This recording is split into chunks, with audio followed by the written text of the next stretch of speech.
C'est moi qui ai défendu Bernard, qui a appelé Pron, qui ai payé l'avocat pour aller le sortir de prison. J'aime autant savoir que je me trompe pas.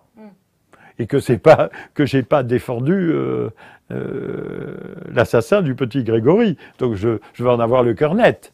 Donc Muriel, tu avais fait ces aveux, comment tu as pu faire des aveux comme ça? Et dis-le devant Bernard, et je veux que Bernard entende. Voilà. Donc, et moi je suis là, j'enregistre, et Préau est là. Et pourquoi vous le mettez sur cassette à ce moment-là? Bah parce que je voulais qu'il reste une trace. Et ça n'a jamais été donné à la justice? Non. Alors, est-ce que, et pourquoi, et est-ce qu'on en a remis un exemplaire à Pron? Alors là, vous voyez, je ne me souviens pas. Mais si j'avais pas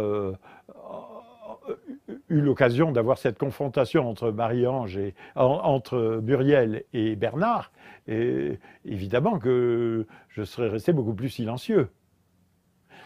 Comme j'ai eu cette occasion qui n'a pas été partagée, je sais parfaitement quelle a été ma conviction quand j'ai entendu Muriel face à Bernard, et Bernard face à Muriel. Voilà, donc je ne peux pas ne pas le dire. Voilà. Et c'est aussi simple que ça. Le fait qu'elle ait pu être secouée, voire malmenée physiquement, ce qui est quand même la thèse défendue aujourd'hui par ce nouveau témoignage du cousin, etc., vous y croyez? Est-ce qu'elle avait des marques sur le visage? Ah non, mais vous plaisantez, pas du tout. Mais pas du tout. C'est incompatible avec la cassette que j'ai enregistrée. C'est incompatible. Totalement incompatible. Totalement incompatible. Je ne dis pas qu'ils l'ont félicité. Non, mais il n'y avait pas de... Vous voyez, ils n'en voulaient pas à Muriel. Vous ne pensez pas qu'elle n'avait pas de marque physique? Mais pas du tout. Pour vous, ça ne tient pas Ah, mais absolument pas. Absolument pas. Elle était totalement naturelle et totalement soulagée. Soulagée, c'est le mot exact, de pouvoir raconter ce qui s'était passé. Elle était libérée. Il n'y a pas d'affaire Grégory quand on vient chercher la roche. Il y a un gosse qui a été retrouvé dans la Vologne, dans les faits divers des journaux. Vous avez eu des quantités d'affaires où des gosses ont été malheureusement assassinés.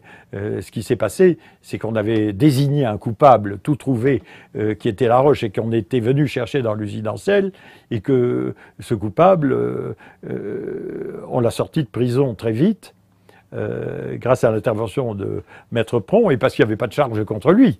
La seule charge qu'il y avait contre Laroche, c'était des aveux qu'on avait extorqués à sa belle-sœur qui avait 15 ans. Ça tient pour moi, ça ne tient qu'aux aveux de Muriel. Mais alors ces aveux de Muriel, quand elle explique devant vous, à Laroche, ils s'expliquent tous les deux. Oui. Quand elle explique qu'on l'a menacée, que les gendarmes lui ont extorqué ses aveux, elle vous paraît convaincante? Ah, complètement. Ah, totalement.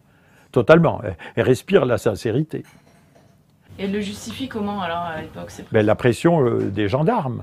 Ils leur ont dit qu'on la mettrait en maison de correction si elle ne signait pas ses aveux, si elle ne signait pas pour aller à la maison de correction. La sortir, déjà les sortir de leur vallée, c'était beaucoup, mais l'amener dans une maison de correction, je ne sais pas où, non, elle était perdue, là. Et elle explique quoi? Qu'on lui a dicté exactement tout ce qui... Oui, absolument.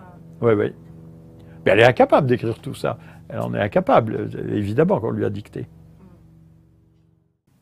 Je souhaiterais qu'on rende justice à Laroche, à Lambert, à Marie-Ange, à Muriel, à ses familles. Voilà.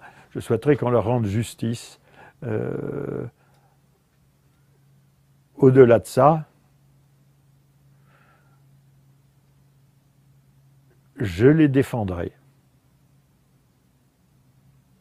Et je pense que je suis mieux placé que quiconque pour le faire, parce que je connaissais un peu ce pays, parce qu'on avait un peu confiance en moi dans ce pays, et parce que ces gens qui n'étaient pas réputés bavards n'hésitaient pas, moi, à me parler et à se confier à moi. Voilà.